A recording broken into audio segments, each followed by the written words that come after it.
سجدے کی حالت میں مرد کے پاؤں کی 3 انگلیوں کا پیٹ لگنا واجب ہے؟ آیا اگر کوئی سجدے کی حالت میں ساری انگلیاں پیچھے کی طرف بندہ کر دے تو کیا اس کا سجدہ ہو جائے گا؟ جی، ساری انگلیاں، یعنی اب انہوں نے دونوں پاؤں کے نہیں کہا، ایک پاؤں کے بھی اگر اس طرح کرتا ہے تو بہرحال پورا مسئلہ ہی آپ بیان فرما دیں. جی کم از کم کتنی انگلی جی لگانا فرض، کتنی واجب، کتنی سنت؟ کم از کم ایک انگلی کا موڑ کر اس طرح ہو جانا کہ وہ قبلہ رو ہو جائے، موڑ کر، یہ ہے فرض. اس کے بغیر تو آپ کا سجدہ ہی ادا نہیں ہوگا. سجدہ اگر اس انداز میں کیا کہ ایک انگلی بھی مڑی ہوئی نہیں تھی کہ قبلہ رو ہو جاتی، تو اس صورت میں تو نماز ہی آپ کی سرے سے ہوئی نہ، دوبارہ پڑھنا پڑے گی. جی فرض ہے. اور دونوں پاؤں کی 3 انگلیاں، جن کو بعض علماء نے اکثر انگلیوں سے تعبیر کیا کہ ان کا مڑ کر قبلہ رو ہو جانا یہ واجب ہے. صحیح. لہذا اگر دونوں پاؤں کی 3 انگلیوں سے کم جو ہے وہ مڑ کر قبلہ رو ہوئی تو اس صورت میں نماز یہ واجب الادا ہوگی، دوبارہ پڑھنا پڑے گی.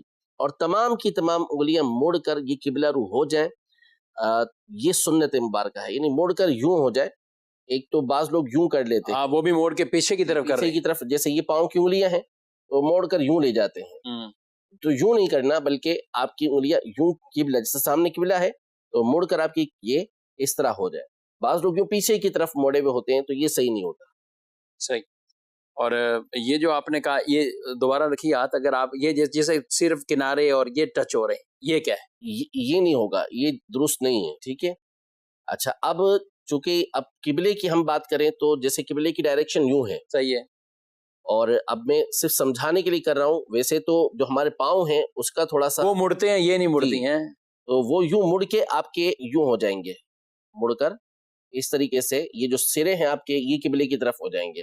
بعض لوگ کیا کرتے ہیں کہ پیچھے کی طرف یہ ان کی انگلیاں مڑتی ہیں، پیچھے کی طرف ان کے جو سرے ہوتے ہیں یہ چلے جاتے ہیں، تو یہ درست طریقہ کار نہیں ہے. اچھا، یہ مردوں کے لیے، عورتیں کیا کریں؟ عورتوں کے لیے نہیں، یہ مردوں کے لیے. عورتیں تو پاؤں وہ اپنا کسی بھی طرف نکالنا چاہیں، سیدھی جانب نکالنا چاہیں تو سیدھی جانب وہ نکال لیں. یعنی عورتوں پر انگلیاں لگانے کا نہیں، ان کا جو طریقہ کار ہے وہ مراسیل ابی داؤد کے اندر، اسی طرح سنن بیہقی کے اندر جو حدیث پاک ہے جو مرسل جید ہے اس کے اندر واضح طور پہ موجود ہے. انہیں تو سمٹ کا سجدہ کرنے کا یہ حکم دیا گیا ہے، تو اس میں تو پاؤں اس طریقے سے موڑنے کا کوئی تصور ہی نہیں ہے جو ان کی سجدے کا طریقہ کار ہے. صحیح.